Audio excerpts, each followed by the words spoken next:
Okay, you guys. We are now live. Oh my goodness, it's been a crazy week. What about you guys? Yes, and it's very annoying towards the end. Poor Krista. Oh God. Oh, we gonna hit that a little bit later. I We, can't wait because my yeah, mind's blown. yeah. I'm not happy about that at all. I can't believe they. Ooh. Okay. When we get to bold, because I mean we only have one storyline this week with bold, so we can probably get through there. It was an emotional one. But we got to talk about this Krista Allen thing because to me, it's just that didn't make no sense to me. At all. Nope, nope, nope, nope. But welcome you guys to CBS Soap Dish Recap, where tonight I know we're an hour early because the daytime Emmys is coming on at 8 p.m. Central Standard Time. So I wanted to get our 2 hours in, to talk about this week's recap. And if you've seen my post in the community tab, I said we'll recap it early this week. I mean, on Friday. And then on Sunday, we're going to reconvene to kind of review, what happened at the daytime Emmy. So that's going to be a separate standalone conversation. So that's how we're going to do that. But if you are new here, make sure you're subscribed. Hit that like button. Likes are free. It only takes a quick second.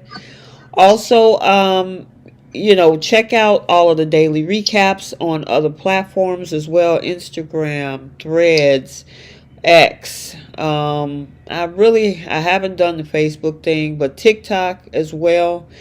And then what we normally do, we do the Young and the Restless in the first half of the show. The second half is the Bold and the Beautiful, and then we have our two segments.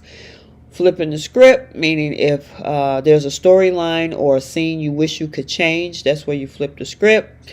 And then who's taking several seats this week? Chloe. Well, oh, girl, wait. Chloe, oh, girl. Chloe get on my nerves. Cuckoo Chloe is what I call her. Yeah, who need to take several seats, okay? So we'll talk about that and go from there. I got my girl Bree. Jay is on the line too, filling in for Bo, Trish, and Keisha because they got other stuff going on tonight. It's going to, excuse me, it's going to be interesting as we get closer to next week because, especially with the Bold and Beautiful, because that's one heck of a cliffhanger they left today. So, we'll see what happens after that. Y'all ready to get started? Yes. Yeah. Alrighty. So, without further ado, I'm going to go ahead and do the summary for this past week for the Young and the Restless first. And then we'll break down the storyline. And if I sound a little nasally, it's because I caught Keisha's cold that she had for the last 2 months. I've been fighting it through these recaps this week. I don't know if any of you guys could tell, but Tuesday was rough. Oh my God. And I was thinking about that. I said I forgot to mention in the chat, y'all. I should have said, Keisha, why did you send that crazy cold over here? I hope you and Keisha feel better. So the cold is like more than airborne. It's technical now. Right. It's digitized. It's digital. Yeah, it's digitized. I know she said that she probably will chime in the chat or something like she normally do when she's out and about. But I gotta say that I do feel a lot better than I did 3 days ago. That's so, good. That's good. so I mean, my boyfriend was sick first. Then I got sick after he got better. And I said, technically, this is your fault. I was joking about Keisha, but that's his fault. No, but it's fine. But we all trying to recover. So, all right, let's go ahead and do this summary and get the going. So, because I don't want to move into the 8 o'clock hour and overlap the awards ceremony. So, Uh-huh. all right. All right. Okay, so for the week of December 11th through the 15th, for Young and the Restless, Nikki gets a threatening text while Jordan unpacks weapons and vials of poison to destroy the Newmans with. We also saw Chelsea call Billy out on his gambling behaviors, and Mamie and Jill feuding reaches a boiling point. Nikki's paranoid and Audra knows she's drinking. Michael takes Claire's case, and Abby is on to Heather. And then a disguised Jordan sets up the Newman. Sally and Adam start dating, and Chloe begs Nick to intervene. After calling a truce with the Abbotts, Tucker tells Audra and Kyle his scheme, and Chance asks Summer to a concert. Okay, so where you guys want to get started first? Since we mentioned Chloe, I guess we can get Sally, Chloe, Nick, Adam, them on a boat and out the way. Okay, let's go, girl. I'm glad that they only really showed those particular people together for like an episode, because I couldn't imagine watching 5 days of that.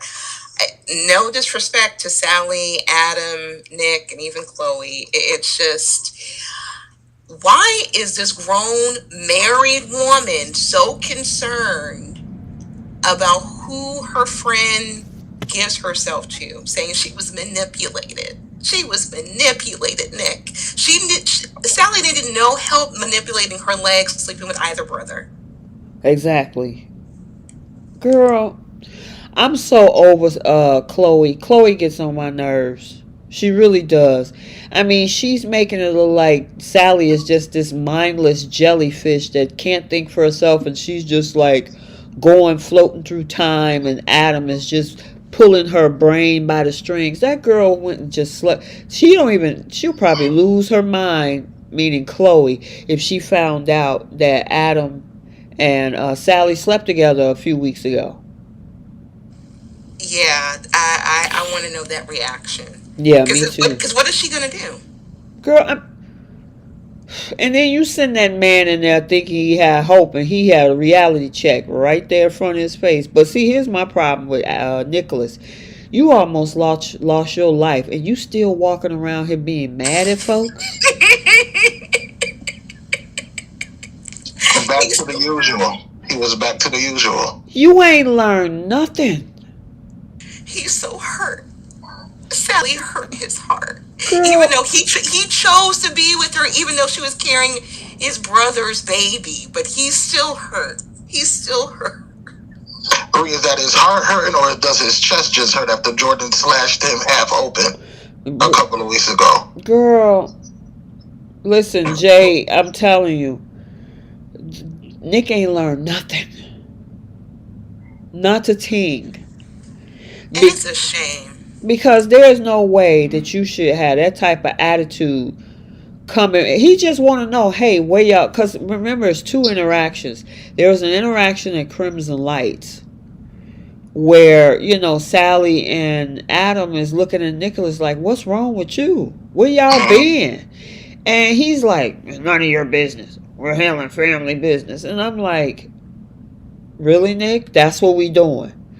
You could barely pick yourself up off the floor with that open wound across your abdomen. And you drunk a whole bottle of poison, and then you got the nerve to have attitude? Man, please. See, this is where I support Jordan, because the Newmans kind of need to be fall down from grace just a little bit. And the thing is it wasn't like Adam was trying to dig up information to use it against him. It's like, obviously you look hurt. Even Lily noticed that you're walking around with a limp. Exactly. Adam was genuinely wondering where the whole family was. Like, like you said, he wasn't coming from no shadiness. He was asking around, where was the family? Yep. I mean, and why not? And here's my thing, because I know we've had this discussion in the chat. Even if, because I don't know if it was you or Keisha Bree who was saying the Adam need to stay out of it. Don't tell him anything. Tell him just for his own safety. At least let me know so I can protect myself. What do you think about that? I think that was Keisha, or it might have been me. I can't remember. People were definitely saying that too. That yeah, keep Adam out of it. Yeah, I feel if they want to leave him out of it, fine, because at least he won't get blamed for that. That they can't say that he was scheming, he was plotting, or I mean, trying to show genuine concern. You don't want it from him. Okay, then leave him all the way out of it. If he's not on Jordan's radar or Claire's radar or whoever, then I'm perfectly fine with him having whatever he has going on with Sally and staying out of it. It beats seeing every episode of Adam getting blamed for something. Yeah, I guess, girl. I mean, they just treat them two like outsiders. Abby, now I gotta say, Abby was like, you know what? I'm glad they keep me out of the Newman drama. So she's okay with being outside. Well, she has no choice. She has to rely on her other last name. She'll never be treated like a Newman. She's not Nikki's children. She's not Nikki's child. Right, that's true. That's true. I mean, go ahead, Jay. I was just gonna say, but for this particular matter, I feel like, and T, you might remember me saying this in the comments. I feel like Adam and Abby should be told about the danger of this woman because any potential Newman is at risk, and Adam and Abby should be told, if only to protect their own kids from this woman, because we don't know who she's gonna go after in this reign of terror she has on. So to not tell them is just really kind of preposterous to me. And it's giving me the same vibes that is going on over on B&B with the whole who do we tell and who do we not tell about the Eric situation. Like this isn't the type of secret that you keep. If somebody's coming after your family, and they could potentially come after any. Uh-oh. Did we lose Jay? Uh-oh. We might have. Okay. But he makes a valid point, though. Can y'all hear me? Yeah, I can hear you now. Okay. Yeah, I was just ending it by saying that, you know, with this threat, every family member should be told. Yeah, I totally agree. I mean, because she's talking about, she said, I'm coming after all y'all Newmans. You know what I'm saying? She didn't say I'm coming after Nikki's kids or I'm coming after Victoria, Nikki, Nicholas, and Victor. She said I'm coming after all of the Newmans. Mm-hmm. So, I mean, there should be something. I mean, especially since Nikki had the nerve to tell Audra. See, that goes back to what you just said, Jay. Like, who to tell and who not to tell on both shows. Just like Luna knew before Zende knew. Mm-hmm. And then some of the family members, like Thorne, which I don't want to jump ahead too far, you know, it's like his other siblings should know. They should be there. You know, it's like, why are you carving out stuff from close members of the family? It's not like Jack Abbott or, I don't know, Devon need to know about what happened in the Newmans. That's different. But Adam? Come on. You need to tell him. I agree, but the way that this is kind of being laid out, it seems like she's more so focused on Jordan's more focused on Nikki's kids particularly, because she's not going after Ashley regarding Abby. She's not taunting Adam. We haven't seen any scenes where she's even remotely thinking of them. Even the scenes that they had with Claire, it was always focused on Nikki's kids. So this is a particular level of pettiness that is solely for Nikki and Victor. So I understand that Adam has children, and yes, Victor should want to protect his grandchildren. I'm sure to some extent he's probably already doing that. But if they're not even mentioned, if they're not even being brought up by Jordan, then I think they should be kind of in the clear, in my opinion. And I think that's why they're writing them that way. Like Abby's doing her thing, Adam's doing his, and that I think that's for the best. It kind of gives us a break from Adam being blamed so much. Well, she may not be going after Adam and Abby now, but we don't know how deep her plans go. You know what I mean? She could be having this plan like in phases. Like she could be planning to directly take care of Nikki and her kids first, because that's where the source of the hurt comes from. Because Victor left her sister specifically for Nikki. But like after she's done, because you see she's still continuing to torture Nikki, and who's to say after she's done torturing Nikki and her kids that she doesn't go after Victor's, other kids and grandkids? So, because she's shown that she's willing to play the long game. She's been planning this for what, 20 plus years? 25. Building this girl up since she was 5 years old to hate. And so, you know what I mean? So it doesn't seem like it would be a stretch that she has long-reaching plans, and she's going to get all of them at some point. Maybe she's just focusing on Nikki and her kids now. So I don't know. I still feel like just in case of that, that's why they should be told. Here's the other thing, too. Jordan is wandering around town. If somebody said, hey, this is what's going on, she might be coming to town, Jordan don't know that Adam know who she is or what she look like. If they said, hey, this is the woman right here, if you see her, he could possibly be the one to say that, point her out, because she's over at the GCAC now. You know what I'm saying? To me, I just think there should be just a little bit of transparency somewhere. Like, listen, we almost lost our lives. And even if Victoria and Nicholas don't say anything, why not Victor? Adam and Victor are kind of working things out. Why wouldn't Victor tell him? Yeah. Go ahead, Jay. It just goes back to a lot of it is Victor's pride, because he never wants to let it out that somebody got the jump on him. The great Victor Newman got fooled by this woman, this little mentally deranged woman, got the jump on him and his whole family. Because if you think about it, shouldn't they have, like you said, shouldn't there be pictures up of this woman just because they know she might be coming to Genoa City to finish what she started, because they didn't get her back in Oregon. So you should have pictures up. This woman is a danger. She may be in this town. But they're just keeping everything secret, which in a lot of ways is giving Jordan the upper hand. You're not putting her out there. You don't have her face out there. You don't have her name out there. So she's walking all around Genoa City. She's in the goddamn GCAC. Like she's at the athletic club, just hiding. So a lot of this they're bringing on themselves for not being forthcoming.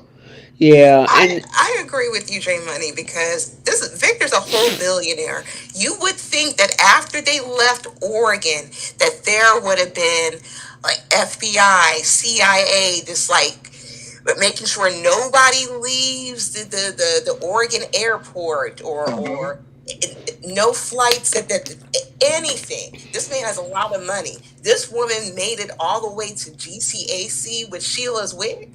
With Sheila's wig. Girl, you silly. Y'all in the comments, please let me know. Well, here's my Sheila and Jordan look like twin sisters, especially after she put that wig on. So she looks like a doppelganger of Nikki, like a bizarro version. That was like, I'm looking at the picture. Yeah, with the blonde wig. I think that's who she's is really trying to impersonate. I think she set Nikki up for something else. Oh yeah, it's supposed to get crazy next week. Yeah, and she looks like, you know what I mean? She looks like a doppelganger, like a bizarre version of Nikki with that wig when she came strolling in that room. That's who I think she's trying to look like. Now, the interesting thing about this is that an APB was put out on the crime radio. You would think that this is big news. You know what I'm saying? And so Adam ain't heard a peep out of it. It just shows the weird writing that's happening. And I know, yes, it's a soap, but I don't know. I just loop him in. Let him know something, even if it's not Nicholas.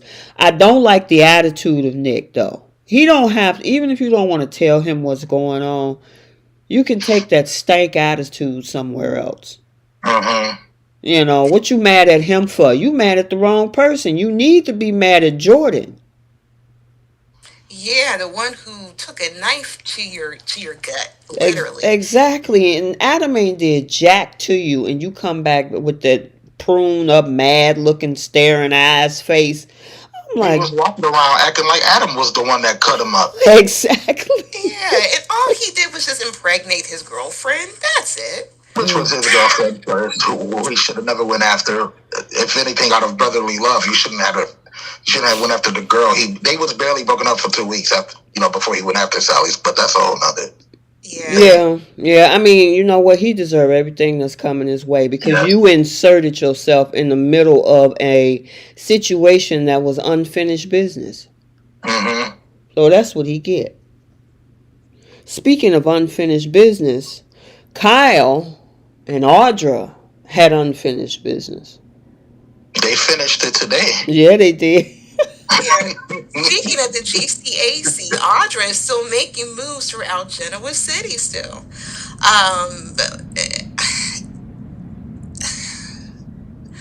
I have never seen so much openness with the person. And the thing is, as much as we like to, get on Brooke and the other 304s that pop up on either shows, this is a whole different level of work. She went from Tucker to Kyle to Tucker. This is a lot of bodily fluids in a short period of time. That girl is 608. She more than just a average 304. You got to give her the 2 times for that. Oh my God! No, you didn't, Jay. That girl is 608.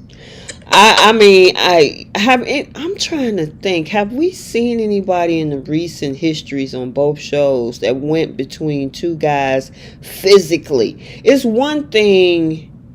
Well, I guess Brooke maybe did it Sally. Prime Brooke. I Sally. think maybe she even had more time spaced Well, between them. which is worse, Audra sleeping between Kyle and Tucker, or Sally being pregnant, had a whole baby in her by Adam when Nicholas was still, hitting the sheets with her.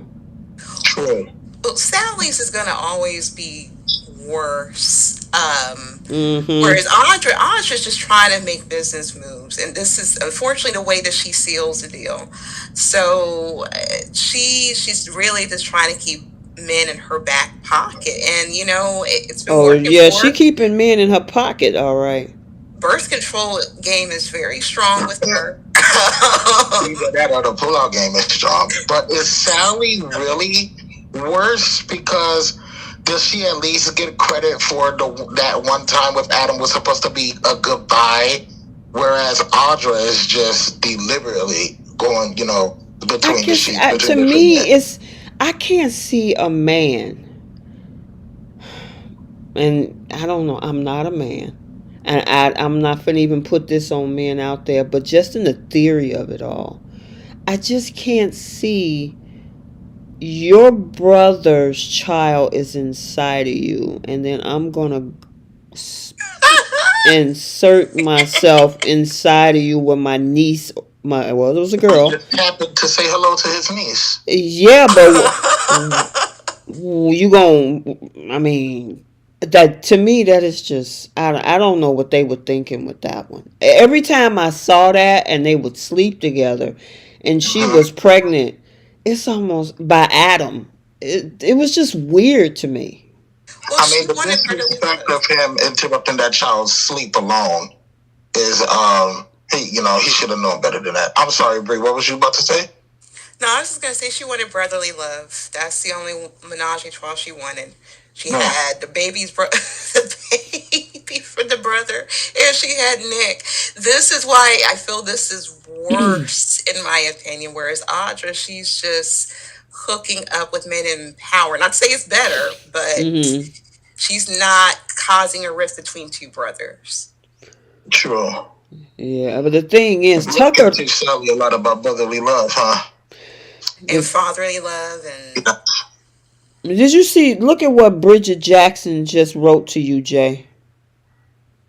Audra is definitely that.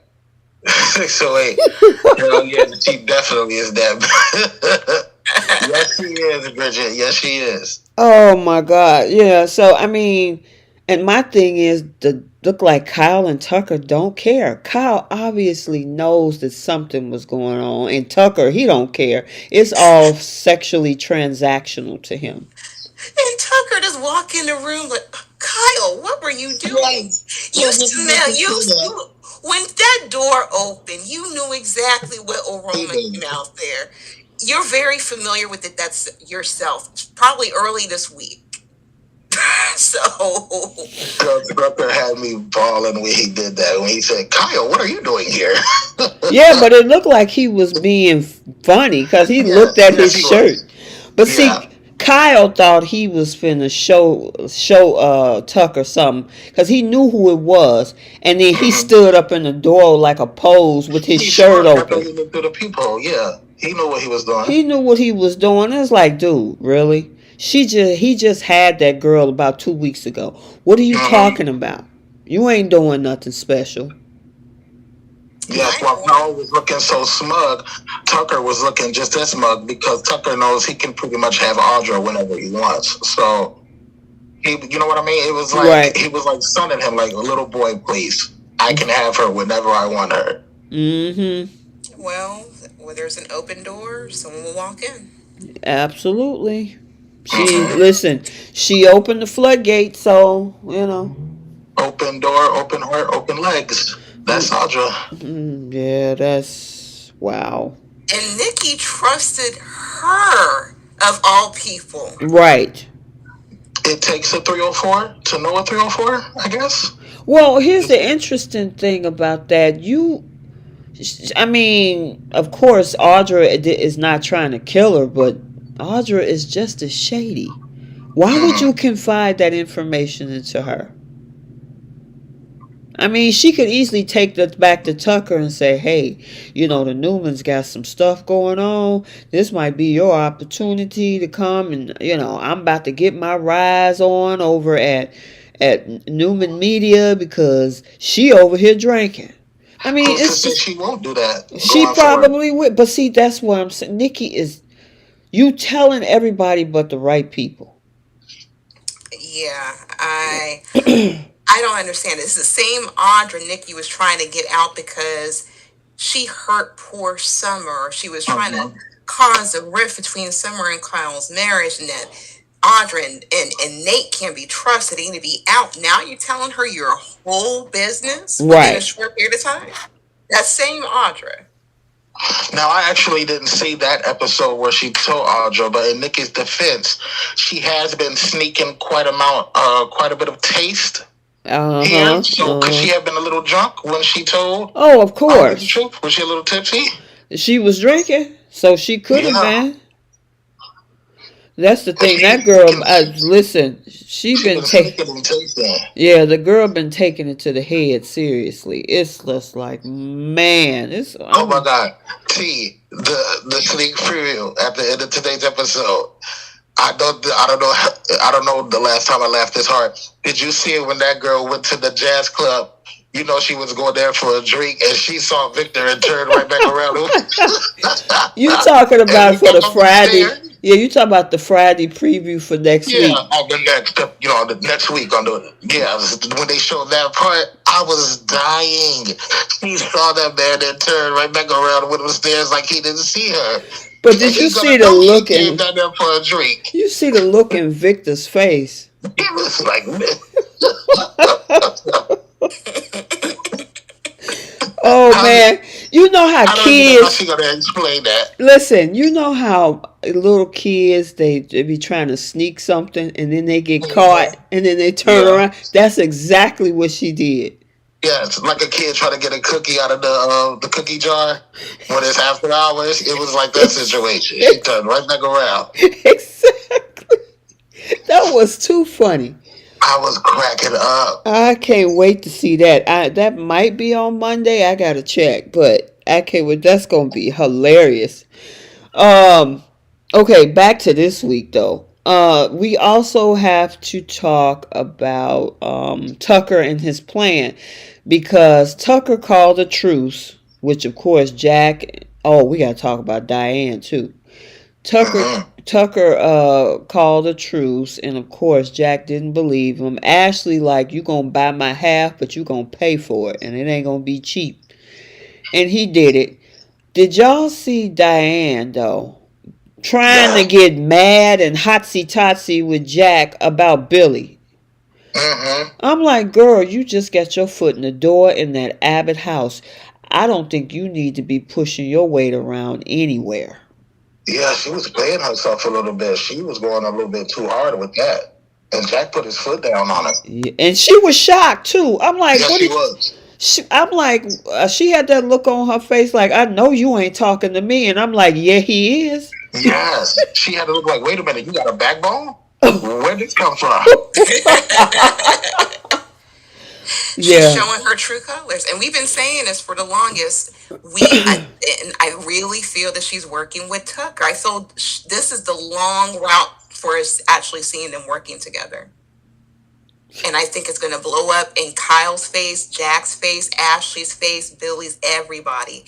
And they're going to have that whole trifecta having their hands in Jabot, Chance the Winners, and probably Newman Media too.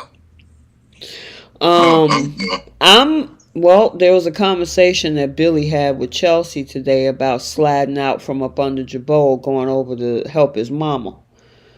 And so I'm wondering, will that kind of take some of the heat off? Because even though I don't think this plan is to set up Diane and Billy that Tucker has, I think actually, like Kyle said, he's going to be the one that's the sacrificial lamb. Of course he is. The thing is that Billy, if he slid up under his mom, I think he would be in the clear. What do y'all think? The clear from like Tucker's wrath? Yeah, because Tucker is technically not coming after Jabot. He's not. I mean, not Jabot, Chancellor Winters. I don't know, because he's got the whole situation with Mimi, right? But the thing is, And he does want Jill out. Right, the plan for Chancellor Winters is to give Devon autonomy to that entire company and kick Jill out. Mm-hmm. He don't want the company. He wants Devon to have it.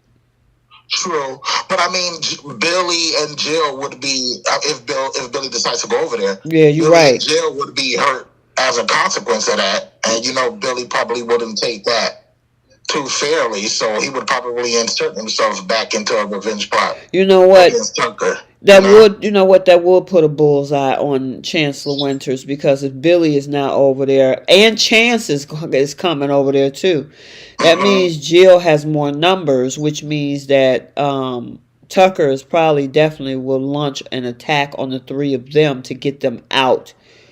So yeah, that makes sense. And then even if Billy doesn't go over there, he's going to be mad at Tucker going after his mother. So either way, whether he's there or not, and Tucker does get his way and gets Jill out of there, Billy's going to feel some kind of way and want to do something to Tucker because of it. That makes sense. What do you think, Bree?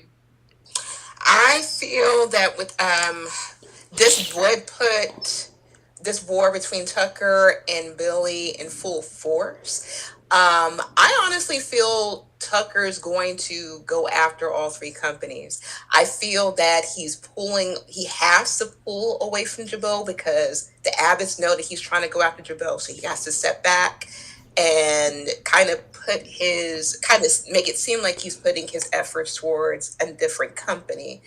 Because he already knows he has Kyle on the inside, and Audra's keeping him occupied to get information. And then you have Audra still over at Newman, so when the time is right, he'll get that information from her. But he's not going to like the fact that he's trying to get Jill out, and now she's bringing her son, who he already has been having back and forth with for the past couple of months as it is. This is really going to put the real war between Tucker and Billy now. That would be interesting. Now, from what I understand, It looked like on that Friday preview, Tucker's excited buying drinks for everybody. So I'm wondering if his plan is working the way he wanted to, because there's another spoiler that says Ashley and Jack celebrates the demise of Tucker. Somebody's gonna lose. The question is who, which one of them. Yeah. So we'll find that out next week. What do y'all think about this other thing with Heather, and yeah, Daniel and Danny, Abby. Daniel. Oh, Daniel, yes. I almost forgot about them. Do you like? Do you like? Would you like to see them back together? Heather and Daniel. Mm-hmm. I actually kind of feel I want to see more scenes, particularly with Heather more. Mm-hmm. I'm still trying to get a feel for Daniel and Heather's chemistry. A part of me wants to root for them because they have a family and they're still, I guess, still married. It seems like they're both, they evolved, they grew. So I would like to kind of see them together. I don't really care for Daniel and Lily. Mm-hmm. But I don't know. That's what I'm rooting for, and I really appreciate what Abby had to say. Abby ain't got a leg to stand on. How are At you all. worried about, whether or not Heather's trying to steal Lily's man? Girl, you just come and listen, Jay. I know what you gonna say about the floor and the couch and the walls and the stairs. Yeah. And the stairs. And the stairs. I get it. But if you gonna go and take somebody's man and do all the work that you put in, how you gonna get mad at what Heather's doing? Now I'm not saying the two of them are right, because I don't, I'm not gonna support that. But in soap world, how Abby, how are you going to give side eyes to Heather? Come on now, Of all girlfriend. people. Exactly. Of all people, keep in mind Heather's trying to get her husband back. When Abby cheated, she had a whole husband herself and was trying to go after somebody else's man. Exactly. You might be surprised by my answer, but I actually do agree with you. When it comes to Abby giving those looks to Heather and kind of like giving her this shade, you're absolutely right. After the things that Abby has done, she really doesn't have a leg to stand on. And it's not just the situation with Devon. Right. What she did to Summer. Exactly. With Summer's husband, who was, as we all know, who was played by Thomas, who is now Thomas Humboldt and Goodfoot, but she slept with Summer's husband. She's had her fair share of cheating scandals herself. So, and like Bree said, you can say Heather might be wrong or not, but she's trying to put her family back together. And to answer your question, you know what? I actually really like this Heather. The actress who plays her, she actually looks even better now than she did when she was on the show. The first run, like, I don't know, like she got a little bit more thickness to her. She's cute, like she's looking really good, and I like the spark that she has with Daniel. I feel more of a spark between those two than I feel with Daniel and Lily. Daniel and Lily feel kind of like forced, like they're just trying to remember old times. I don't really feel like any heat or passion between them. Like, she had more of that with Billy. I don't really feel anything with Lily and Daniel, but I feel a little something when I see Heather and Daniel, so I'm kind of rooting for them. I agree with you on that. Lily and Daniel, to me, is a snooze fest. Yes, they're just good friends. It's almost like they're trying to rekindle the past, just like they're trying to do this stupid triangle with Cricket and Phyllis and Danny. And they acting like 15-year-olds. And I'm like, ladies, y'all older than me. What? You got maybe Danny has something that it's hard for them to run away from. I mean, they've been thinking about it for 30 years, apparently. But do you feel like Danny's showing any romantic interest in Phyllis? Oh, absolutely not. Yeah, it seems like all of his romantic interests are with Cricket, and then with Phyllis, it's like he wants to see her get her redemption, and he wants to be there for her as a friend, and he does believe in her as far as that goes. But it doesn't feel like he has any romantic feelings towards Phyllis right now. He's all about cricket. Yeah, he doesn't have any feelings for Phyllis, and I wish he would tell her that, but I don't know if he feels that, oh, she's on this recovery journey, and I don't want to break her spirit by turning her down and rejecting her. Well, you kissing Cricket in that foyer, she saw all of it. And Yeah. Cricket gave her the eye, like, see, I got him. And I'm Yeah. And I'm like, is that the prize you we're hoping to go after? Bree, you And silly. no shade to Danny. I'm just like, out of all the men, this is the same man that you've been chasing after for 30 something years still. Paul is stuck in Portugal by Mm. himself, and you have Phyllis just all up on her lonesome, just waiting for Danny to give her an opportunity after she didn't had Jack, Nick, she didn't had Genoa City. But this is the man that she wants to wait But for. here's the other thing. It makes her look pathetic because It does. she come up in there, she saw Cricket. Oh, we're having lunch, and he made a song that I inspired him, and I'm like, girl, mm-mm. And he's sitting up there looking like, yeah, we're just friends, and I'm like, oh Lord, poor Phyllis. Yeah. Even her Poor daughter. Phyllis. Did you Maybe Phyllis needs to take a trip to Portugal and see Paul. listen? Did y'all No. see Summer's face when they saw that kiss? Summer's Mm-hmm. face was like, ooh, cause Yeah. she know She her told mama me. like him. Mm-hmm. Well, she's kind of in the same position herself, but I think she just doesn't want her mom to turn left. She's been going down the right path at least for the past couple of months. So we got to give her some credit, a little kudos for that. So I Hmm. think she's just looking like, oh, I don't want this to steer my mom in the wrong direction. But she should know her mom is not interested in Danny like that.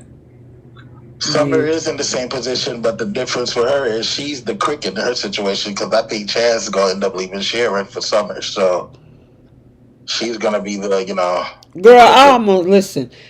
Bree, Jay, I almost wanted to slap Summer when she told Chance, well, I don't know, let me think about it. I'm like, girl, if you don't stop. Seriously, Exactly. you didn't have plenty of thoughts. Plenty of thoughts. You didn't see this man all around town. You didn't went to his bedside. Now you need to think about if you want to go listen to some music. Stop. Stop. She even told her mom, I forgot what her words were verbatim, but she basically even told Phyllis, she thinks about Chance all the time and it's driving her crazy. So, you want that man. Just go ahead and go to the concert. Exactly. Even Daniel had to tell her, like, look, just go to the concert. Have a good time. Listen to some music. Y'all ain't finna go there to, like he said, I ain't asked you to sleep with the man. Well, I mean, who knows? It could happen. Y'all But know she's gonna go to that concert and she probably gonna have on something stunning and it's gonna start it. listen, I was wondering how they were going to end up putting these two together. If Sharon is just always too busy, Mm-hmm. that's Building her where, company up. Yep. yep, trying to bring that company up by herself, then that's where Summer is going to have an open door. And I'm okay with that. I just like I wanted them to make it good with Thomas and Hope 6 months ago. Man, has it been? Mm-hmm. I need them to do the same with Chance and Summer. Don't give me no what they did with Adam and Talking Sally about 3 weeks ago. That was 3 weeks ago? It might have been Wow. more than that, a month ago, whatever it was, girl. Because, I mean, it was cute. It wasn't like the typical Adam throw you up against the wall, then turn around, lift you up, and throw you on the bed. This. Oh, remember when either Sally or Adam first came onto the scene when they first did their scenes together? It was like a dream scenario with Sally where he was like taking the clothes off, and they were, I think they were in Grand Phoenix. He was taking the clothes off, and they were on the bed tossing around. It was a whole fantasy. that was hot in comparison to the slow motion escalator that we saw. Yeah, that was Mark and Courtney at that point. That wasn't even Adam and Sally doing that. That was Mark and Courtney doing that. Oh, And they had really cute chemistry. And much as we rag on Sally and Adam, I will say the actors have very cute chemistry. I was really happy. I was smiling when they were smiling. So I know they got it. I just want them to turn up the heat a little bit. You know what we haven't seen in a while on either shows is either steam room scenes or shower scenes. Right. Well, you know, B&B had the lock on the steam room scenes with Brooke and Ridge. Right. And, I'm surprised they haven't had Thomas and Hope go to that steam room yet. Or even a shower scene. Right? Yeah, I think the last shower scene I remember is Ashley and Stitch. Remember that scene? Ashley and Stitch were together? Yeah. Yeah. Ashley and Stitch had a little bit, and he was still with Abby, right? I think so. See? Yep. Well, at least when they was first starting to get feelings for each other, he was still with Abby. But yeah, they eventually did. Yep. Get together. Ugh. Okay. But that, and I know since 2020, you know, a lot of things have happened since C19 came on the scene and whatnot. So, but still, can we get? I mean, if you can give us 4 days of Thomas and Hope, we could have got a shower scene out of that. I ain't mad because she was riding a surfboard. But the thing is that we could have got a shower scene for Thope. It ain't over yet because obviously they still. It's far from over there. Yeah, it's not over yet with those two. But with Chance and Summer, they better make it good. I don't know if Chance and Summer will be Thomas and Hope or even Devon and Abby good, but I think they can be pretty hot. We'll see how they do it. Now, J Money. Now, the Devon and Abby thing. Me personally, I feel that's an isolated event. What other scenes have we seen them in that was hot and sexy? None. Besides that one. Well, you know what? That's only because they haven't really given us any love scenes between those two since that steaming romp. I don't think we've even had any scenes between them like that, have we? I don't remember any. When you really think about it, after that big affair scene, I don't think they really had any scenes.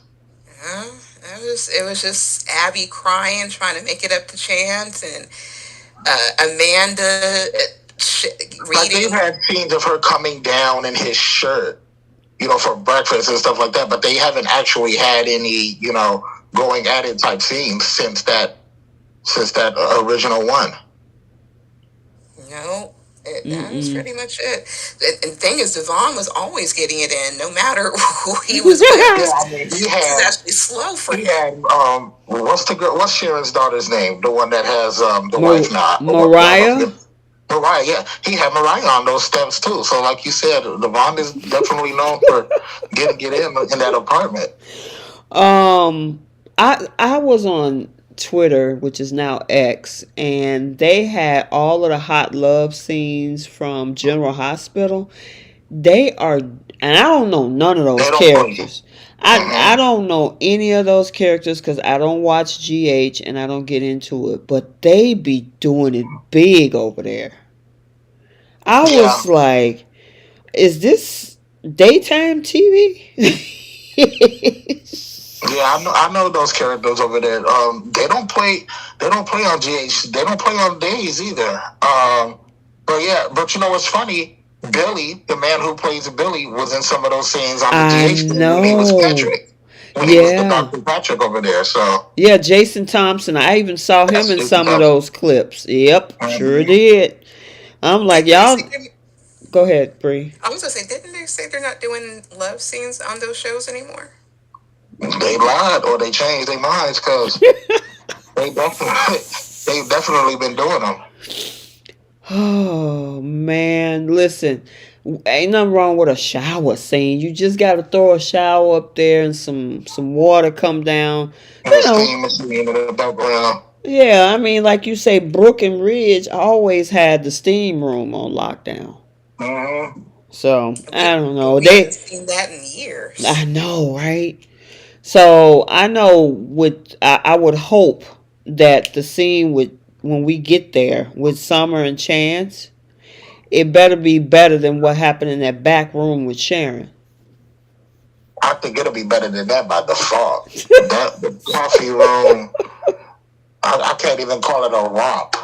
What would you call that?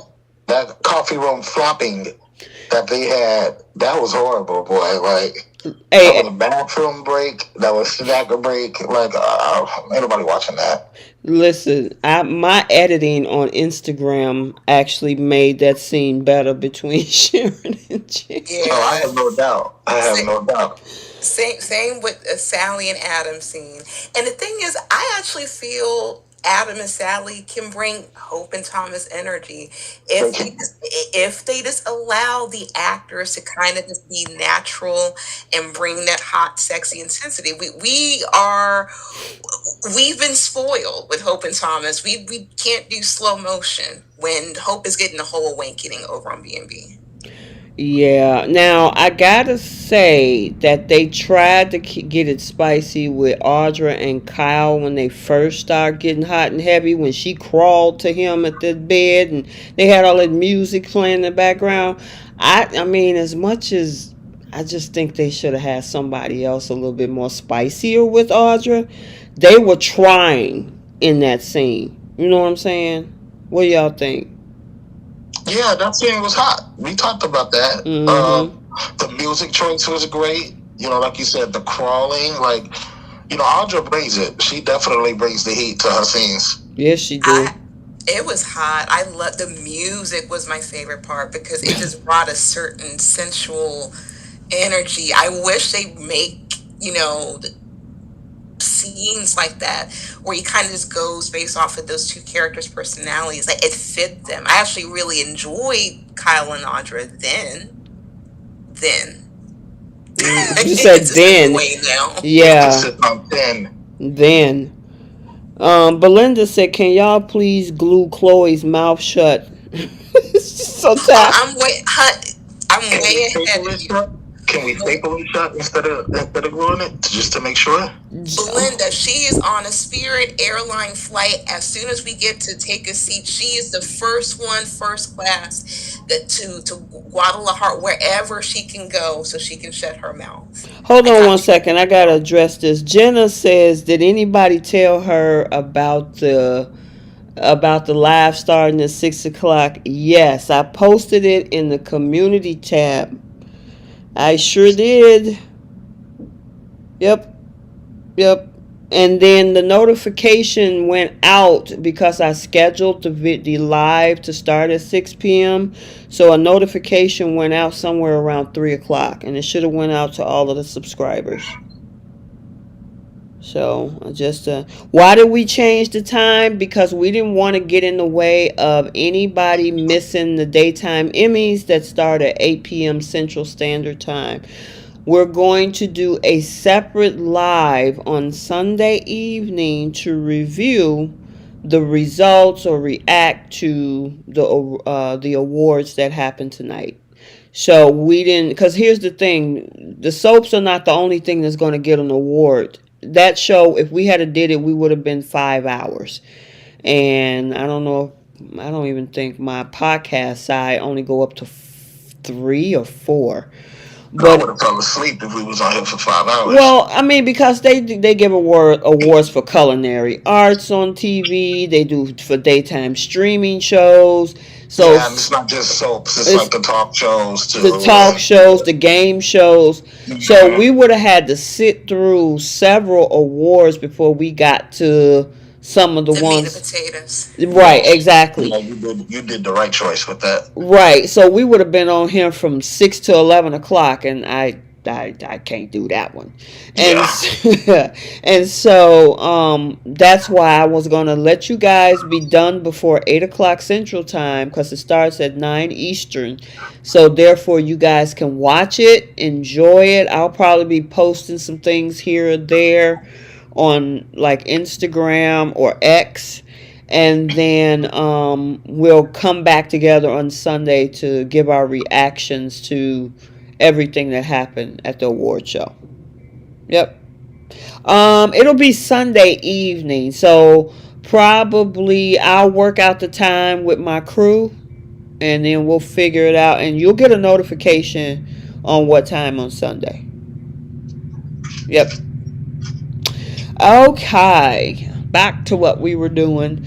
I'm trying to think. I thought it was something else. I still, even though Sally and Adam went on that date, they had a nun date. That date was awkward. The one where she agreed to have dinner with him, but then changed her mind. Yeah.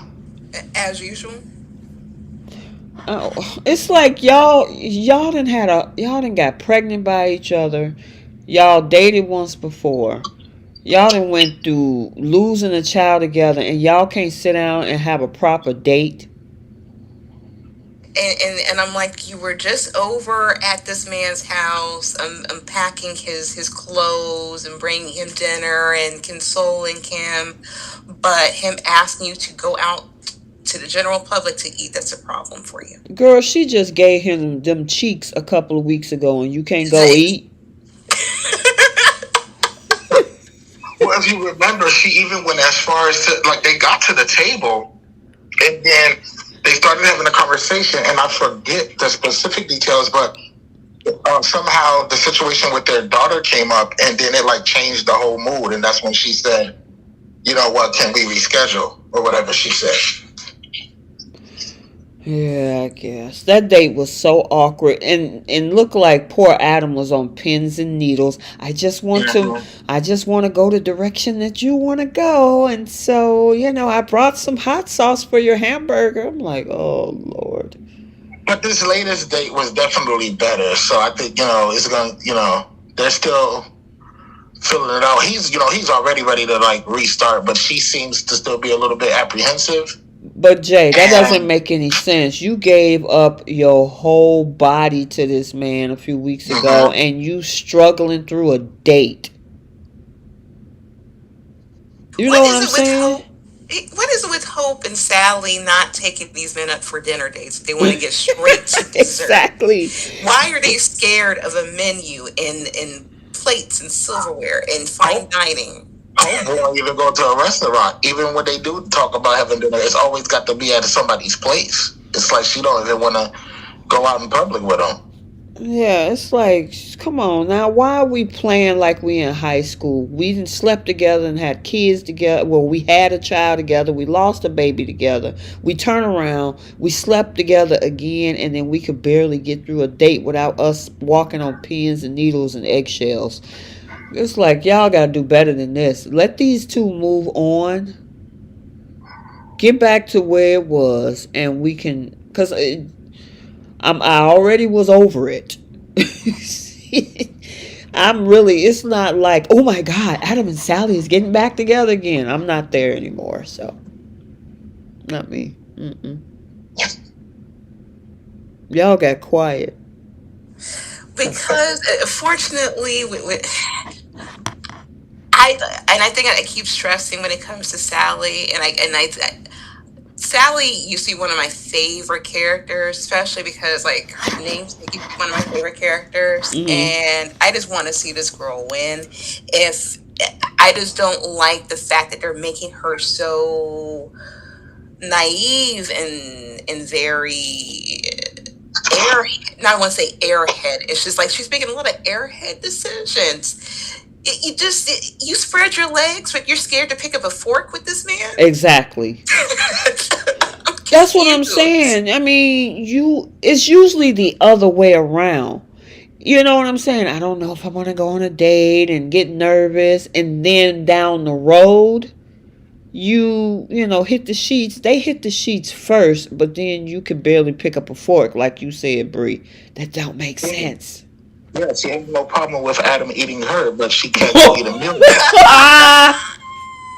Jay, it's hilarious. Oh my goodness. I mean, Jay got a point. You let him bust them cheeks and do everything else, but then you can't, barely have a hamburger and some hot sauce without somebody got a tiptoe around you, girl, please, if you don't go somewhere. You And did and you see her Chloe is eat cuckoo. anything besides the hamburger too? Like that seems to be the only thing she orders, isn't it? A hamburger? Hamburger fries with hot sauce. Yeah. Yeah, so anyway. Oh, okay. So did we cover everything? Cause okay, let me run through this. We talked about Danny, Christine, and Phyllis. We talked about Chance and Summer. We talked about the Newmans and Jordan. Oh, We didn't Michael. really hit the Michael. clear thing. We gotta talk. Yeah. We gotta talk about Michael and Victor. Victor is like, I don't care if that girl is my granddaughter. What you doing representing her? Michael, like, this is personal, so. You know what? Victor really shouldn't be complaining as much as many things Michael has done for Victor, getting locked up in jail cells in other countries, trying to maneuver ways to get his kids from up and out of jail, getting Victor from up and out of jail for decades. Let this man have this pro bono case. If this is personal for him, let him be. You already put him on retainer for years. I mean, who else are you going to go to do your dirty deeds? I know, right? It's like, and I'm glad that Michael stood his ground. Victor ain't got that vitriol like he used to. People used to be scared of him. Michael, Yeah, now like, people scared he gonna have a stroke if he get upset. So you, it's definitely not the same. Jay, stop it. You look at that. You tell me I'm lying. You look at that man when he's sitting there and he want to yell at you, and you just like worry, like calm down, man. I don't want you to sit here and have a stroke now. So it's definitely not the same, fear that he instills. Yeah, But back who in. is he fooling? Because we know damn well when it comes out, the DNA test, and that girl is proven to be Victoria's daughter, they're gonna be the first one talking about some my granddaughter this and my granddaughter that. So I don't know why he putting up that big old front. Well, the confirmation, spoiler alert, people. The confirmation comes out on Monday that Claire is Victoria and Cole's daughter. And watch how all they moves change. They're gonna go right back to hating Adam, acting like she didn't do nothing. And it's like, you know what? I want to see y'all have that same energy that y'all treat Adam with. I don't want to see no instant forgiveness, especially Victoria. She really gonna look like a big old hypocrite. When it's your daughter doing things, it's gonna be okay, right? But you still want to hate Adam for stuff he did a long time ago when he saved your life, your child's life, your brother's child's life. Like, come on now. Exactly. Yeah, I agree with you. Victor, that's another Newman that he can put on his chessboard because he loves using his children and grandchildren. So he'll be mad for a minute, but then he'll realize that, oh, I could use Claire for a certain advantage. Yeah. I agree. I'm actually kind of curious to see what those interactions between Victoria and Adam would be like after what's revealed what Claire did, because just like you were saying, J Money, she really can't be mad at him at this point. Like, your whole daughter did probably the most vicious thing to Nikki, and then almost tried to literally delete her whole family. You cannot even compare that to Adam. So I'm curious to see what type of conversations Adam and Victoria would have, because she wouldn't have a leg to stand on, especially since Claire is her daughter and she did all that. Bree and T, they do Adam and Abby so dirty. Even when it do come out that this girl is Victoria's daughter, I could literally see Adam at the house and her being there. And he asks us what she's doing here, and they still won't tell him that girl is Victoria's daughter. They'll just have some kind of excuse or some reason for her being there. They're going to try their best to keep the truth from him for as long as they can. I know, right? Yeah, but I'm glad. I gotta say, I gotta give kudos to Jack to standing up to Diane, because Diane thought that she was able to tell Jack what to do all these months, that he was going to, do what she say about Billy. And I gotta give it to Michael for standing up to Victor, when it came to trying to figure out this case for Claire. It was like, yeah, ain't nobody scared of y'all. Y'all better go on somewhere. Exactly. And once again, who's going to do Victor's dirty deeds? Right. It wouldn't be Heather, because there's only a few lawyers in town. It wouldn't be Heather, and it wouldn't be Christine. Who else you can go to? Yep. I agree. Mike would have been through some stuff trying to save his mom out there, right? Weren't they both like locked up for a little bit when he was out there trying to help her? So he ain't trying to hear Victor's BS. Exactly. That man spent jail in a whole Peruvian prison for him. He done been through some stuff. Man, please, over that whole thing with Ashland Locke. If I was Michael, I'd be like, man, if you don't shut up talking to me. Exactly. No, they never did find Ashland Locke's body, right? Oh. Wasn't it that, like, he hit his head and then they were scrambling to figure something out and then his body was gone? And I guess they tried to insinuate that Victor had it or something like that, but I always felt like Ashland Locke was going to come back at some point. You know what? When that whole thing went down, I thought they moved the body somewhere on a road and found it. Did you remember that, Bree? To answer Jay's question. I remember that they said that Victor and Nick knew where the body was, but Victor ultimately had someone take that body. That's to my understanding. But it would be interesting if Ashland Locke just pops up out of nowhere. Since Claire popped up out of nowhere, bring Ashland Locke, bring some extra characters back onto the forefront.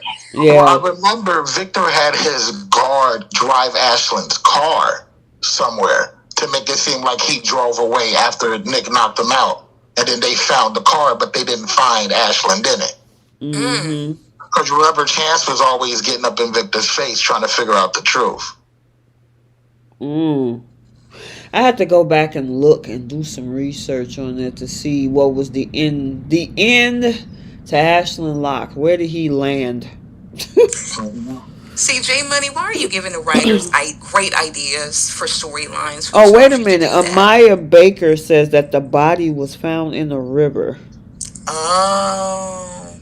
The car and the body was found in the river. Okay. Oh, well then, dang. Ooh, well, no Ashland Locke then. Wah, wah, wah. You so silly. Yeah, so I honestly enjoyed The Young and the Restless this week. I will say that this Chance and Summer thing is a slow burn. We've been talking about Chance and Summer since September. Since the Kim test. Yeah, that was Bree. That was back in September. This is now December. We talking about 3 months.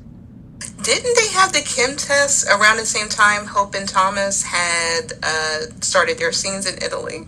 Oh, the only Kim test that I saw between Summer and Chance was that picnic thing, but that wasn't that far back in the summer.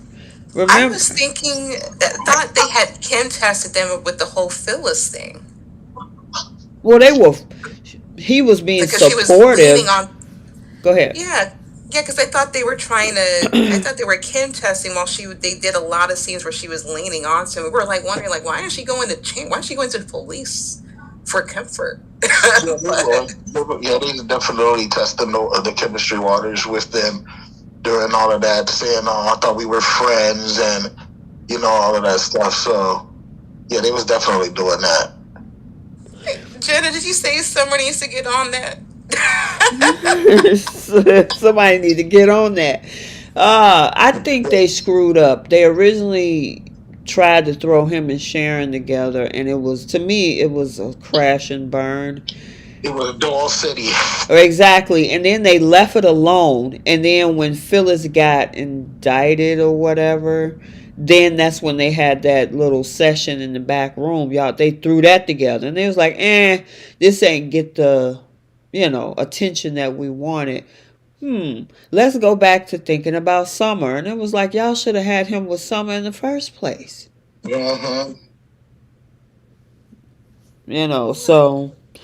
They need to hurry up and push that storyline along, okay? And I mean, honestly, there's a lot of stuff going on. We got two nemesis in town. We got Tucker going after the Chancellor Winters and the Abbotts, and then we got Jordan going after the Newmans. So it's a lot of moving parts besides the whole Danny, Christine, and Phyllis thing, and this whole thing with Daniel and Heather, especially since Lily is out of town. So. Oh my God, T, when you just mentioned that, I was thinking if they do if they do finally move on with this Summer and Chance thing, where does Sharon go from here? Probably Nicholas, because Nicholas is going to tell. There's without a doubt, and I haven't seen anything in the spoilers, but Nick will definitely confide in Sharon about what happened in Oregon. I can see it coming. And she probably gonna feel sorry for him. And what about the family? And I just went through this with Cameron Kirsten, and there you go, bonding moment. Do you think there's any chance Sharon circles back and gets back with Tucker? Tucker? No, I don't. Yeah. I don't see that one at all. Because they used to be married, right? Yeah, but I see them pushing her back towards Nicholas. Yeah. Because I'm wondering if they're going to potentially do something with Nick and Audra. Now that Audra Nick knows and about Audra? Nikki. Oh, no. Yeah. I'm wondering if that could be something they do. I don't see that one. I wouldn't mind it, except for the fact that I would need for Audra to do what Sally didn't do and really run with it when she has a Newman. But I feel with Nick, he likes familiar places. That's why I always say he always on the merry-go-round. He'll go from Phyllis, Sharon to the new girl. So he's going to go to Sharon, and eventually he'll make his way back to Phyllis. This is his cycle. Yeah, honestly, if Cricket is going to end up with Danny, that is two women left in town and single. If Chance moves on with Summer, and that's Phyllis and Sharon. You know what I want so badly? Writers, please listen. Please put Phyllis and Tucker together. I'm sorry. That is the biggest missed opportunity. They do have chemistry. Yeah, that was a missed opportunity for sure. Yeah, but the problem is that she's her character is already in the toilet. Her lining up with Tucker is going to put her right back at odds with her kids. Their biggest missed opportunity was killing off, unaliving Jeremy Stark. Exactly. They should have really did something with him and Phyllis because they definitely had chemistry. Yes. Yeah, she hasn't technically been in a romantic relationship until the last time that was early in 2022 when she sabotaged her relationship with Nicholas, thinking that Jack wanted to get with her. Mm-hmm. And then when Jack didn't, and talking about we just friends, even though he said that I think I still love you, and then Phyllis was like, oh, okay, let me kick Nicholas to the curb and go see what's going on with Jack. Jack said, oh, we just friends, and end up with Diane. So, last time we seen her in a relationship is with Nicholas. Yeah, I remember that. And then she slept with Jack, and then it was Diane. The every episode. Listen, Phyllis in the comments. Who? Somebody said Nick and Lily in the comments, and then somebody has said, please no, not Nick and Lily. But Heather is single too. You forgot to put Heather in there. Oh no, Lily gonna be gone for a while, so you know that Heather is gonna try to get in where she fit in. Mm-hmm. Yeah. And the thing is that to me, like I said, Daniel and Lily is a no-go. I'm sorry, it ain't working for me. Yeah, that whole thing that they had back in the day when they were dressed up like food on the beach, that is over and done. They were teenagers. Yeah. Y'all got grown kids now, and the chemistry is just not there. It really isn't. No, I don't know who Lily would fit with. Now, I know you say Nicholas. I mean, that could be No, I possible. don't like that at all. Oh, Somebody you in the don't? comments was saying that. Yeah, Oh, I don't like who? the idea of Nikki and Lily. Well, who else would be there for Lily if they break up? Because she ain't had good luck at all with me and Billy. That whole thing crashed and burned. Now this, Kane is gone. That crashed and burned.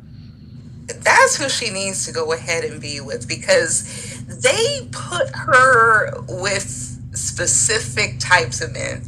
And Go ahead you, and say it. and the thing and the thing is, I actually wouldn't mind Nick and Lily. I actually wish they could have pushed that when he had Underground and she was trying to throw that out there to see if he would bite, if he wanted to bite, and see if they wanted to hook up together. But that was years ago.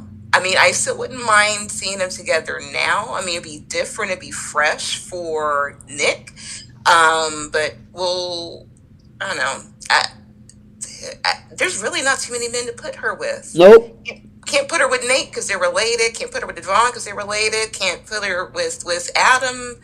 Well, You let's leave could, but Adam. Adam's all about Sally. Yeah, Y'all Lily not ain't gonna go feeling me for right now. Adam. Y'all not feeling me right now, but I really do think it's a potential with this Nick and Audra thing. I think with her, because I think she's gonna protect Nikki's secret, and I think that might be a bonding thing. And then Nikki might be, might actually back her if she ends up getting in a relationship with Nick. But we'll Listen, see. listen. Huh. Um, Audra likes the fact that she's dealing with Kyle because she can tell him what to do, or at least she thinks she can, which I more than likely she can. She gonna tell him he needs to step up. I was like, I was cracking up. She's sitting up there like, I need you to step up. I'm like, whoa.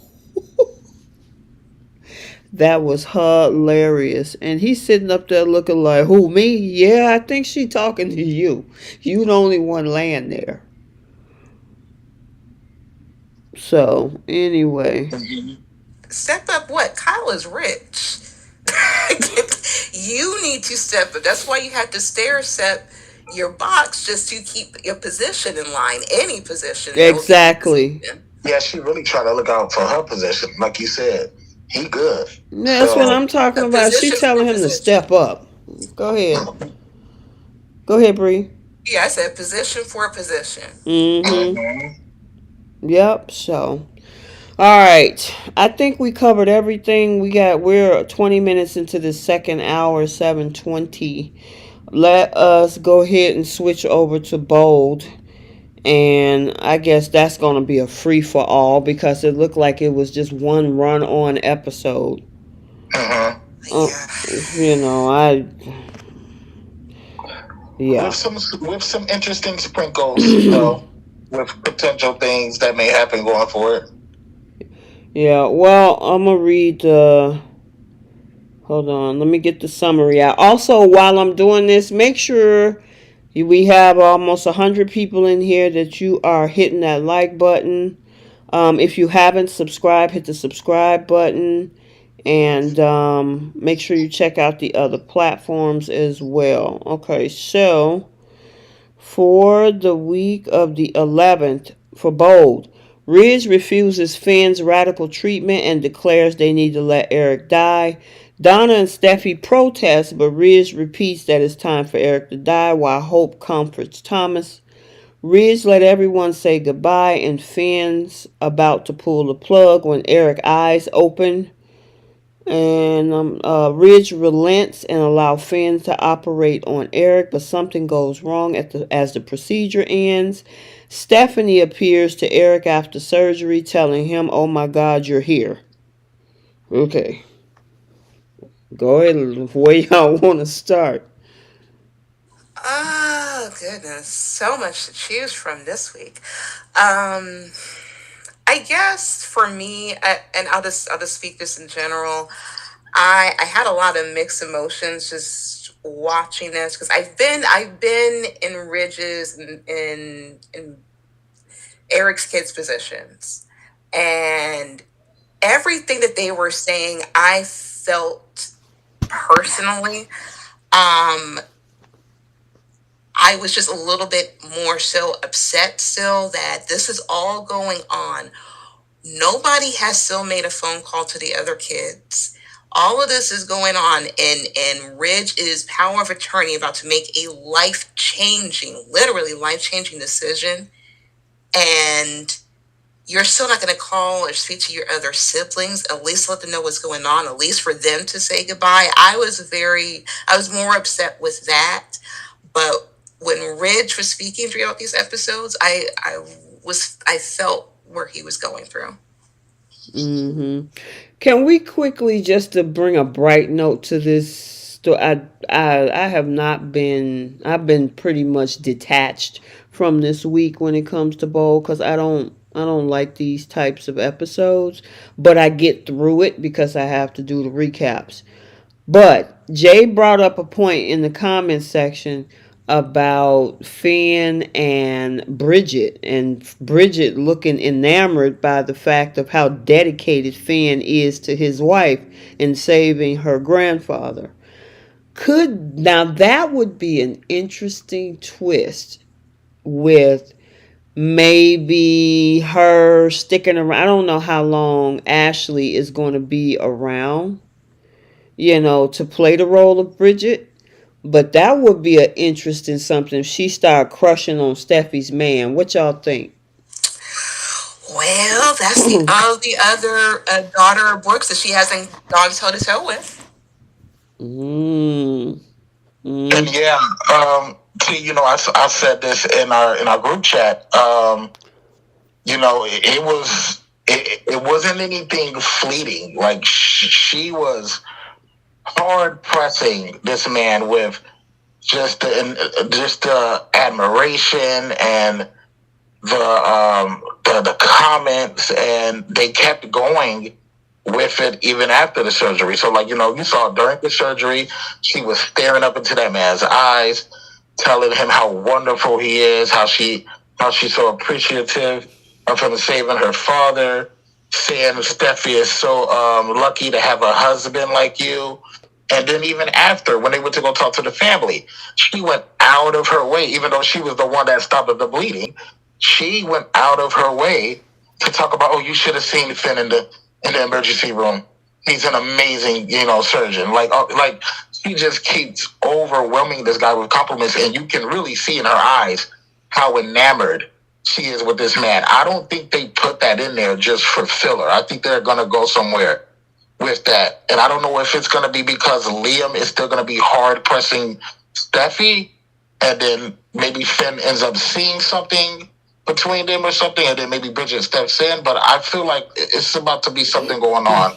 That I would be open to that because think about it. Finn has not had a love interest but Steffi on the show. Everybody else can kind of moved around a little bit, right?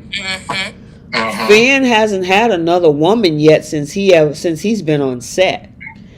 So if those two kisses, which are still out there, and of course we still got to get the villainous version that Scott Clifton was talking about with Liam, and he's still sniffing around Steffi, and those kisses come out, Finn could be pissed.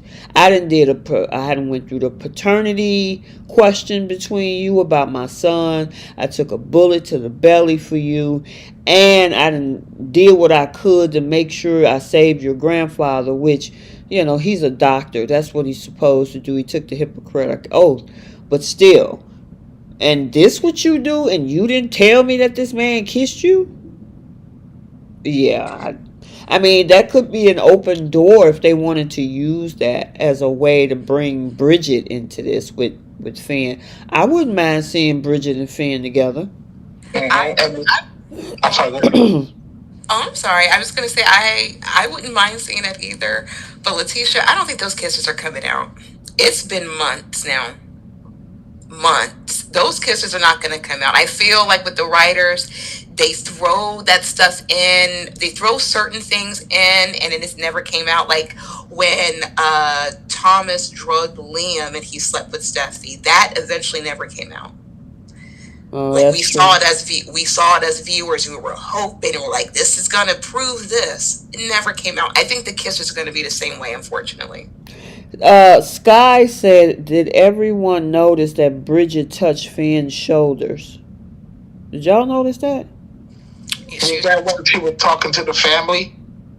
Um, When she was saying y'all should have seen him in the how great he was in the room. That may be when she touched his shoulder. okay. Well, that would be interesting. I mean, you got two doctors. They could make a power couple. And you know what? If those kisses don't come out, it might not even matter because Liam is not done. We don't know if he might try to kiss this girl again, Right. or if Finn. It could happen in a lot of ways. Finn could walk in on Liam and Steffi during a conversation, and Steffi just saying something like, you know, I told you, you know, you can't be going around kissing me. You can't be doing this. You can't be that. He could walk in on any given moment of them having a conversation, or Liam, like I said, could try to kiss her again. Like, because Liam is not done pursuing her, the opportunities of Finn catching them in a moment is always going to be there. So it's other ways for the confrontation that we need to happen. I'm gonna say something that's gonna come as a shock, y'all. I feel bad for Liam. Why? So this, like, I don't feel bad, but I feel kind of sad for him. This is not his year. He went from chasing his wife all through Forrester, and then he catches his wife kiss that same man he's been fighting with for years in Italy, and then he went back and tried to get after Steffi. She's kicking him to the curb, and then she tried to take off and leave, and he's going back and forth with Finn, and then he catches Hope and Thomas together. He hiding in the bushes as he's watching them getting in. And then you got Finn saving the day. Liam can't save the day like he wants to. He's having a bad year. That's why we're getting that villain Liam. Because we talking about Bridget and all the admiration she had. But if you're Steffi and this man just saved your grandfather, how could you leave him now? You know what I mean? Like, even not that she was really thinking about it, but how could you even have that as an option after this man saves your grandfather? He's like the ultimate hero. So what can Liam even do to compete with that? He can't. So that's gonna force him to go this bad guy route. The version of him that Bill always wanted to see. I think we're going to get it. And if he's going to start doing manipulative things like Bill used to do when he was always trying to put Steffi and Liam together, we're going to see Liam doing that for himself now. You know what, Jay? You making sense with that statement, because remember, Liam has been always going around talking about how bad Finn is for Steffi, right? Mm-hmm. Oh, you don't need to be with him. He can't protect the family. He can't do anything. If he is going to be part of the equation that saves the Forrester patriarch, I mean, you can't compete. You can't compete with that. And it's not even part. He's going to be the major part of it. It was him staying late, doing the research, finding this this kind of new treatment that, you know what I mean? He put the work in for that and suggested it and did perform the surgery as the lead surgeon. Like, so it's not even just a part. This man is going to be the major reason why Eric survives. Exactly. How does Liam compete with that? He can't. He can't. So he's at that piano.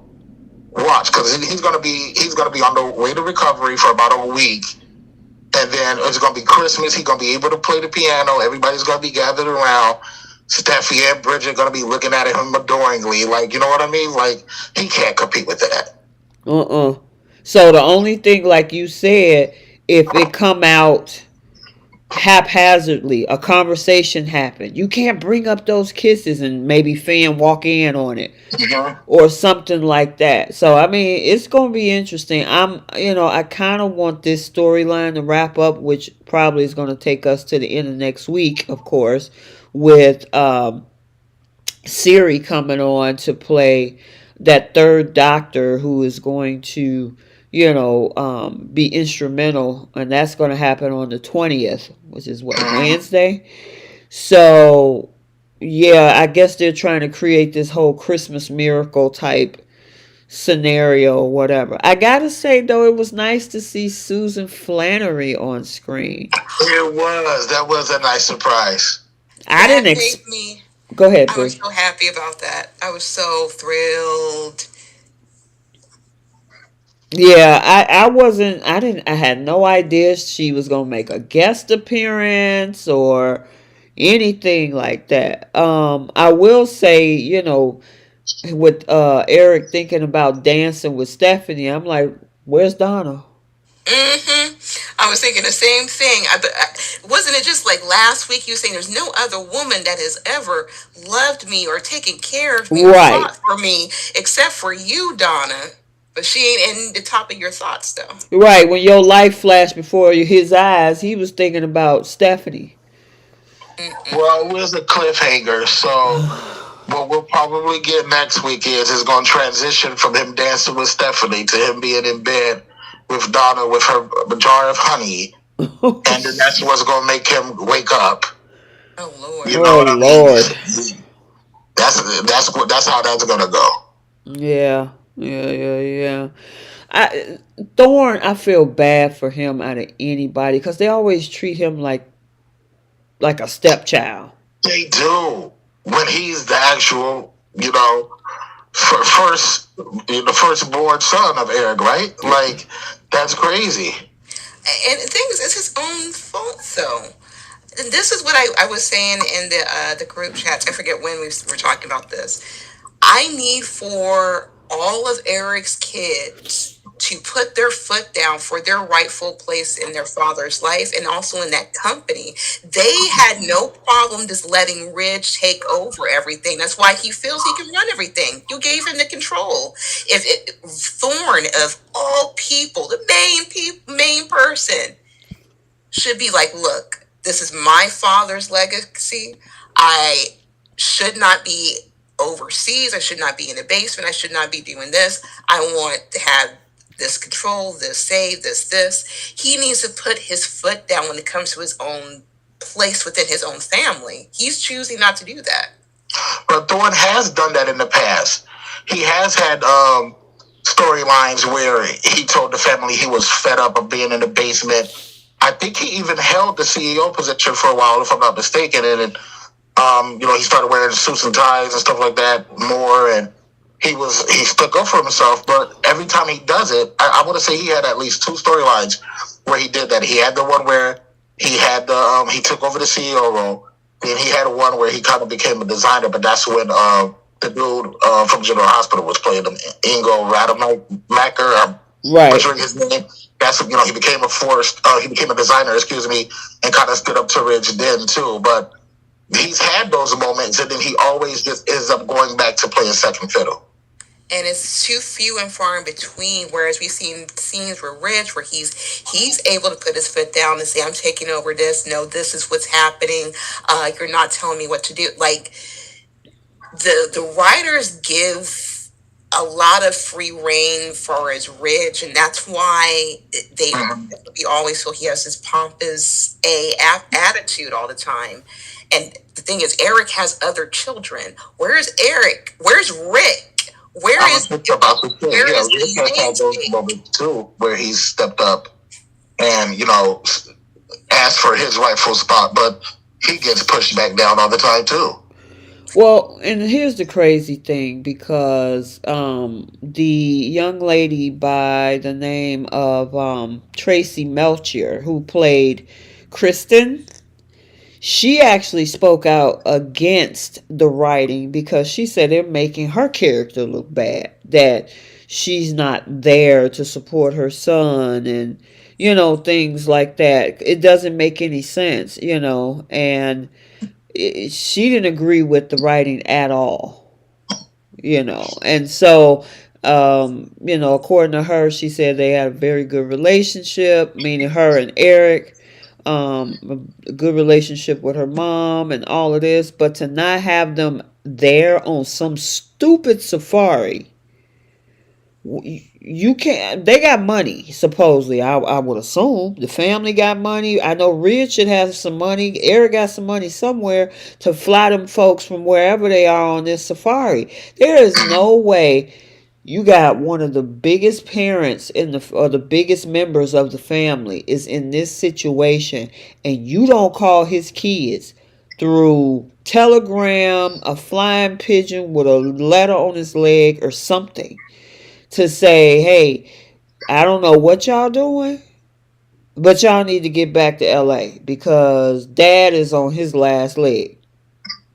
It was just horrible writing this part of it to It me. re- it really was, because realistically, you have to make those. You have to have a clear decision with that family. And the thing is, it's sad because they didn't have enough time with their dad, and that's why I was so upset that they should have been one of the very first few phone calls, so they can at least fly in and have that little bit of time. I was in tears for Thorne and Bridget, because I'm like, I've been there. I completely understand. It's like I would have dropped everything to come and be with my family member. But I hope the writers, like I said, I think this is like the last little tail end of like the backup writers or the understudy writer, however you call them, and the permanent writers are going to hopefully create better storylines than this. But um, if anything, they should have been the very first few phone calls. They didn't need to be on a safari. They're rich. They can go on a safari anytime. You don't want Exactly. to. You don't want to disturb them. You don't want to disturb them that their father is about to pass away. Yeah, Yeah, that makes no sense. yeah, And it that's also makes no sense that you have these side characters like Luna and even Paris. You brought their families in. We saw Paris's mother come on the show for a while. We see Poppy here for Luna now, but you can't have Zende's mother. Zende's mother hasn't been here as long as he's been on the show.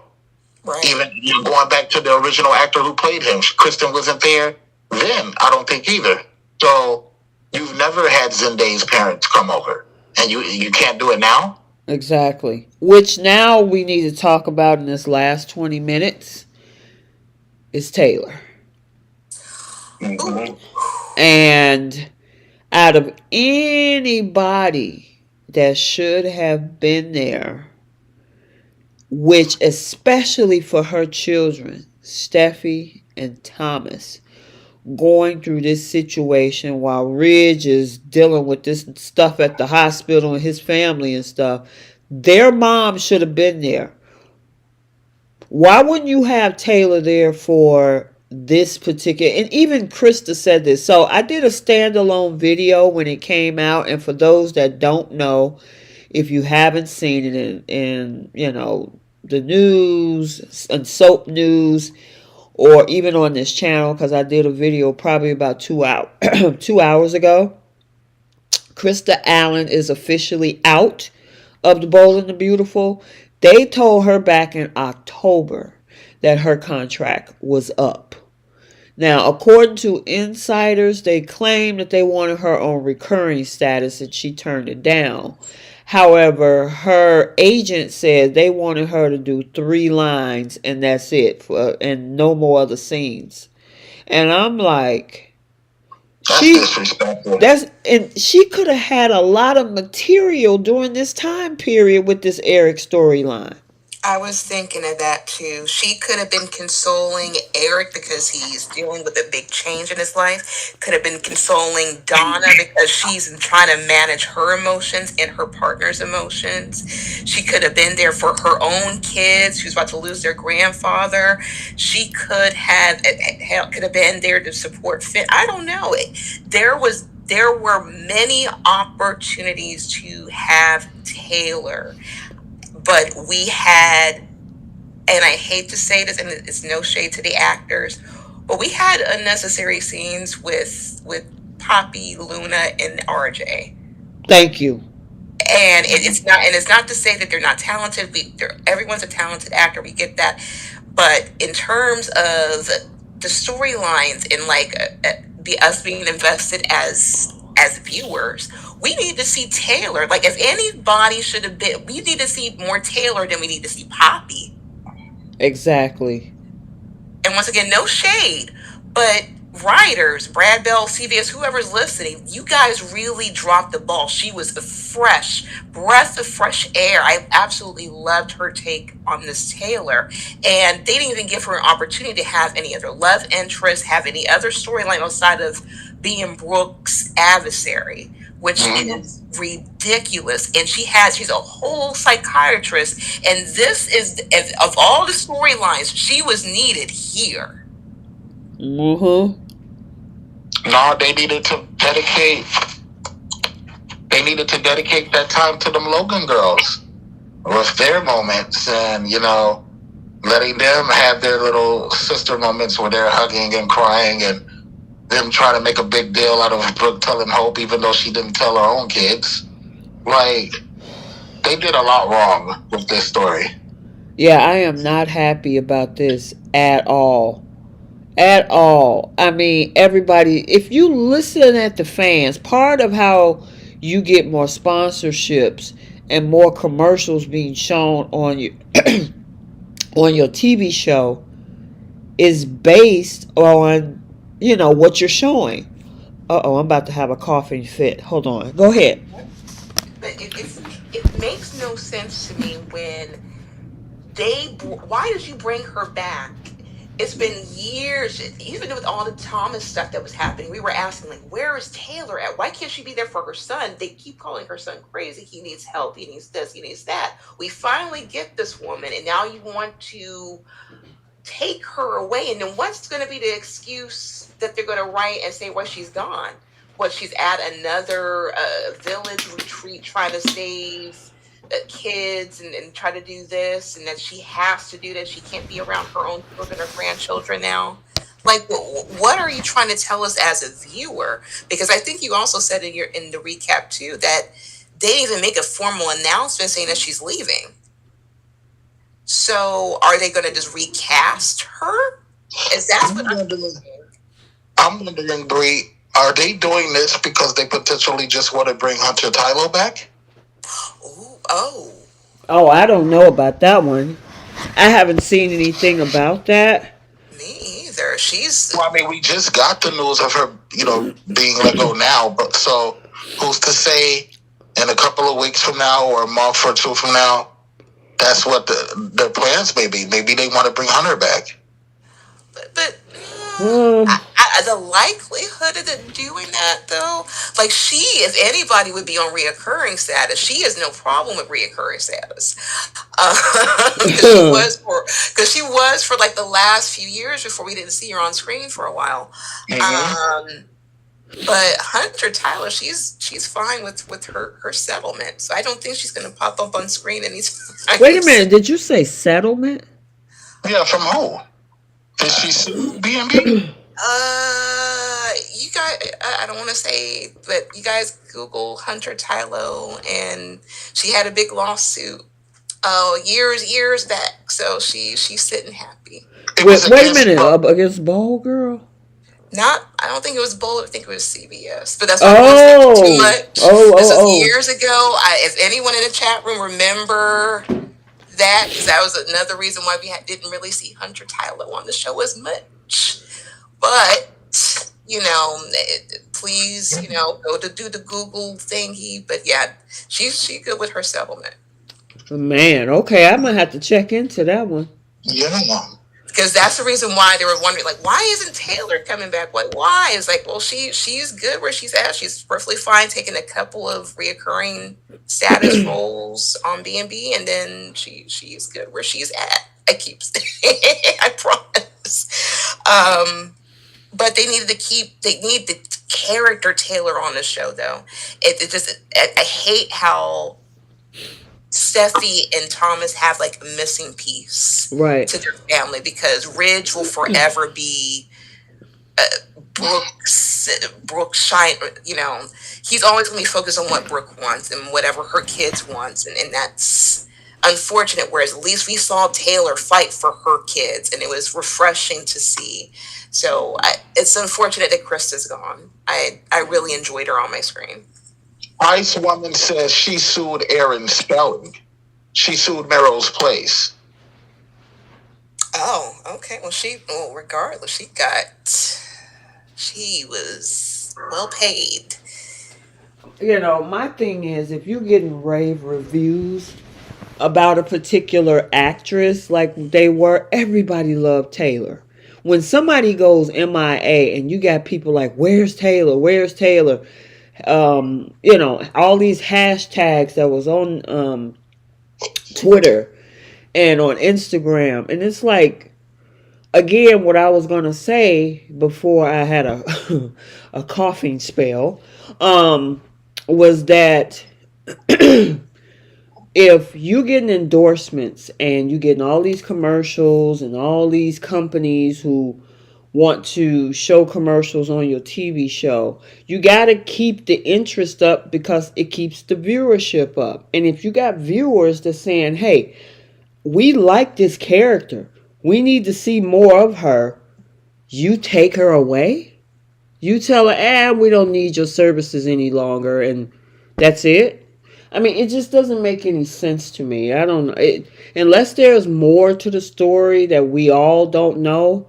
I know what she said in that interview. But outside of that, it's like, to me, that wasn't a smart move. Especially when you bring it on people like Poppy and Luna. And like you said, Bree, it's no shots or no shade, to the two actresses. But it's like, they don't make an impact like Taylor does. It's more than that.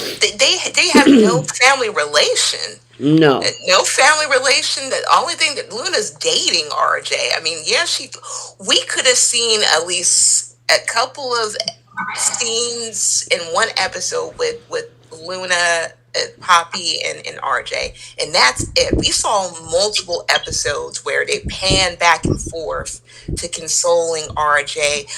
Poppy popping up for no reason. She pulling the whole Liam, and then we get no Taylor, even though her children are going through something. Her grandchildren are going to go through a loss. She could be counseling. She could be using her doctor's skills to help people during a grieving matter.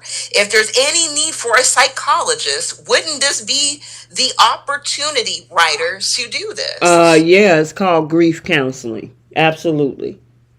This stupid. It's just stupid. So, all right, I guess I'm gonna have to watch me some Emmanuel DVDs to get my Krista Allen fix. Oh Lord. She gets her next role. Jay. Put her with Tucker on YNR. Oh, they would make a good couple. A cute, fun, bubbly. I would watch those two all day. Put Krista over on YNR to be with Tucker. If you're not going to utilize Taylor the way you guys should, and it's for the writers, and I know you guys listen, please put her on a show that we can enjoy her as a viewer. I feel that she and St. John Lawrence, or whatever his name is, the guy who plays Tucker, they have great chemistry. Trevor St. John, they would have great, fun, bubbly, spicy, sexy chemistry. Girl, she could give Diane a run for her money over Jack. I mean, she's in that age group where she could go after Tucker, she could go after Jack, maybe even Nick. Oh, yes. So writers, I mean, she's available over at the Young and the Restless, maybe Josh Griffith. Think about it. Sabrina Jennings in the comments said Hunter Tyler messed her face up from surgery. Please don't bring her back. Let's not go there. Now I'll be honest. After watching a lot of old episodes, yes, Hunter's had changing faces, and it's Hollywood. I'm not saying we need to bring her back on, but I just want Taylor. I want to keep the character Taylor on.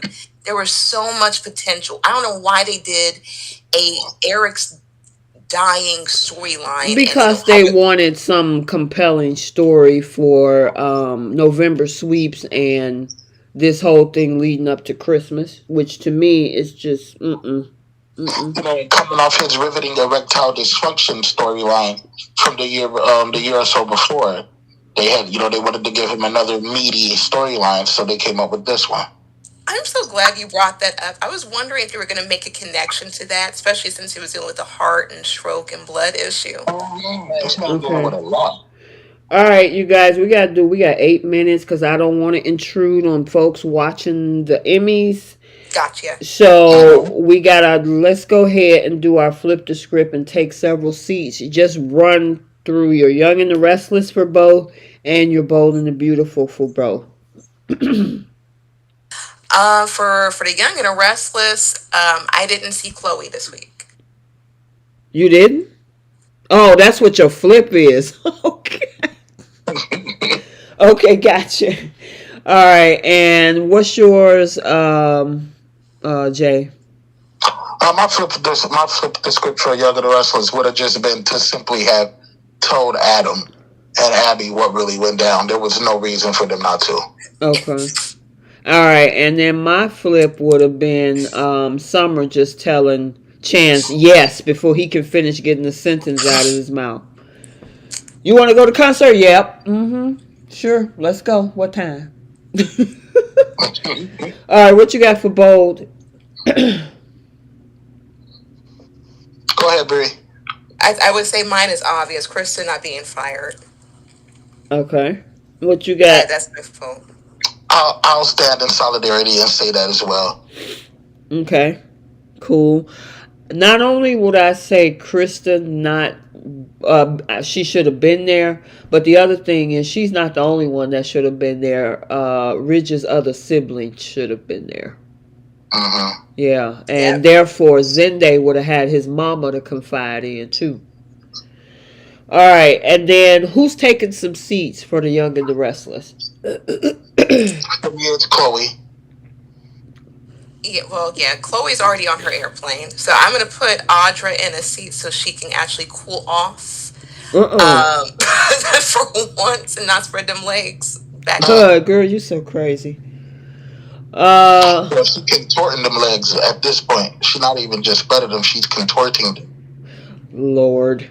Okay, and then for me, for taking several seats is Nikki for telling Audra her business. It's like, and drinking. And I was about to say, and taking them taste. Yeah, she need to go take a seat down somewhere, and look like Victor's gonna have a conversation with her next week. All right, and who y'all got taking? After he takes her down, after she turn around and leave him. Exactly. Who y'all got taking some seats on Bold? Oh, I thought we did that. Not taking seats. Taking seats would be Brad Bell. He really dropped the ball on this with Krista. I'm sorry. Yeah. Yeah, I'm gonna double down again and say Brad Bell too for some of the writing decisions and for certain people he didn't even have as part of the storyline. I'm gonna have to give Ridge a seat on this one too, because you should have called your siblings. I mean, come on. Even Thorne said that your siblings need to know, and you just ignored him. So Ridge, take several seats alongside your boss, Brad Bell. All right. Y'all got anything else? We got 5 minutes. I know people are gearing up their TVs. I'm excited. Krista is a nominee for the first time, but she's in a tough category. So I'm hoping that will win it, but she got some competition.